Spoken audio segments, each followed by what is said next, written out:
and welcome to That's English. Our subject today is towns and cities. That's right. Today we take you to Richmond, a historic town near London. We interview Ron Pritchard, Richmond's town councillor, el concejal del distrito londinense de Richmond. And he speaks about the town, about its visitors, its history, and its traffic. You need to know one expression before you watch. Annabelle, what's a suburb? A suburb is an area of a town. It's not in the city centre, but it's got a lot of houses or flats. Suburb. Es una zona residencial, no un suburbio.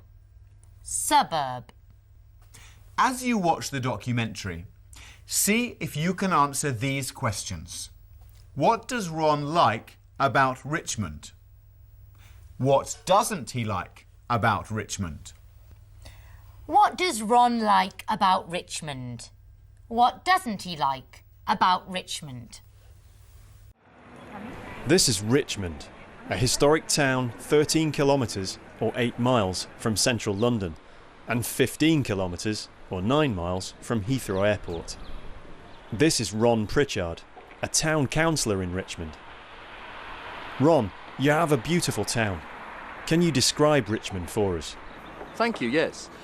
Richmond's now a suburb of Greater London. It's about 500 years old, and it used to be a part of the medieval town of Sheen. We have a population of roughly 25,000 people, and tourists from all over the world come to Richmond whilst they are visiting London. We have people from many different countries, including France, Italy, Spain, and Japan. The River Thames runs through the town, and Richmond's famous bridge and riverfront are very popular with tourists in the lively summer months. You can hire a boat or simply watch the world go by. Close to the town centre is Richmond Green. This is another very popular place for visitors and residents. Nearby is a street called Old Palace Lane. It's a quiet street with very old houses, and it was here that the Royal Palace of Richmond once stood. Queen Elizabeth I was born here in 1533. Go up the road from the centre of the town, and at the top of the hill is Richmond Park. From here you get spectacular views of the River Thames and the surrounding countryside. What are the good things about Richmond? Well, I like the mix of the old and the new. You can walk from the 18th century to the 21st century in 5 minutes. Are there any major problems in Richmond? One of the major problems is the traffic. It's such a busy town because so many people want to visit Richmond. Finding a parking space can be very difficult on busy days because so many people want to come here. Ron Pritchard, Richmond Town Councillor, thank you very much. Well, thank you. Richmond's a really nice town. I agree. And Richmond Park is amazing. I often go there on Sundays. So, what is the answer to our question? What does Ron like about Richmond? What doesn't he like about Richmond? Let's watch. I like the mix of the old and the new. You can walk from the 18th century to the 21st century in 5 minutes. Are there any major problems in Richmond? One of the major problems is the traffic. He likes the mix of the old and the new. Le gusta la mezcla de lo antiguo y lo moderno. He doesn't like the traffic. Where are you from, Ashley? I'm from Birmingham. Is it like Richmond? No, it isn't. It's not a pretty town. But it has some very nice houses. Big, old houses. Where are you from, Annabelle? I'm from Liverpool, in the northwest of England. What do you like about your hometown? Oh, it has a beautiful cathedral, and the people are very friendly. We asked a similar question to our group of English-speaking people. What are your favourite places in your hometown? What are your favourite places in your hometown? ¿Cuáles son tus sitios favoritos de tu pueblo o ciudad natal? My favourite place is Stanley Park, which is a beautiful park in downtown Vancouver. My favourite place in my hometown is my uncle's farm. My favourite place in Auckland is the beach. I like the mountains. My favourite part of Glasgow is a place called Alexandra Park. My favorite part of San Francisco is the ocean because I love spending afternoons on the beach. It's interesting to hear people talking about their favourite places in their hometowns. That's right. There are a lot of special places in the world. Ashley, what's this? It's an Oyster card. Yes, but what is it? Ah, it's similar to a credit card. You put money on it. Then you can use it to travel all over London on the buses and on the Underground. That's right. Why is it called an Oyster card? Ostra. What a strange name. Yes, very strange. Well, it's a very nice card, Annabelle. But why are you showing it? Because in News from the Past today, we go back to the opening of the London Underground in 1863. Ah, now I see. This time, we have 2 questions for you. First, what is another word for the London Underground? ¿Qué otro nombre tiene el Metro de Londres? And the second question is, what is the name of the first line of the London Underground? A very easy way to travel around London is to take the Underground, or Tube, as we often call it. There are 11 lines, each with a different colour. The London Underground is very big. It has 287 stations, and one of its lines is 34 miles, or 54 kilometres, long. It is also very old. It was the first underground railway in the world. Today, it's one of London's famous means of public transport. How much do you know about London? You want to go to the cinema. Where do you get off? Yes, Leicester Square. You want to go to the Tower of London. Where do you get off? Tower Hill. How about Madame Tussauds? Yes, Baker Street.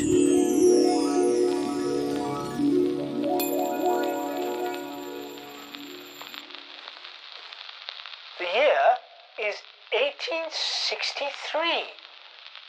The date is the 10th of January. I am sitting in a station on the Metropolitan line. This is the first line on the first underground railway in the world. And today, the trains are running for the very first time. It's a very exciting day.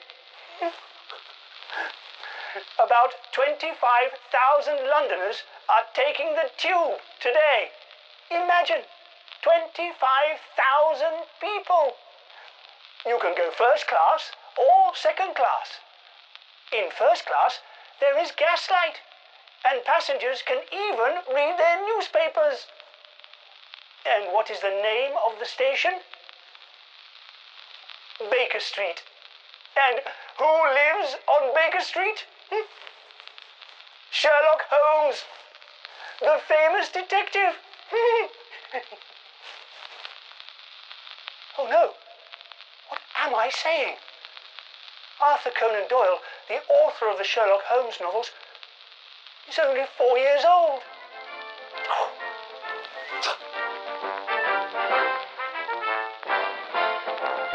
What is the answer to our first question?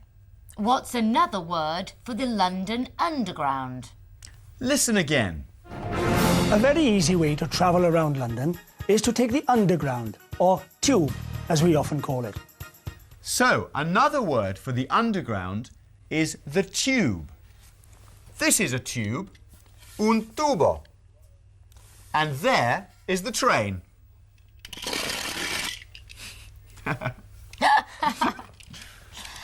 And what is the answer to our second question? What is the name of the first line of the London Underground? Watch again. The year is 1863. The date is the 10th of January. I am sitting in a station on the Metropolitan line. This is the first line on the first underground railway in the world. The answer is the Metropolitan line. In traditional Britain, modern Britain, We're looking at a report about Liverpool. Liverpool is a big city in the northwest of England. We compare Liverpool in the past with Liverpool today. As you watch, try to answer the question. But first, you need to know these two words. Warehouses, almacenes, warehouses, and docks, muelles, docks. And now the question.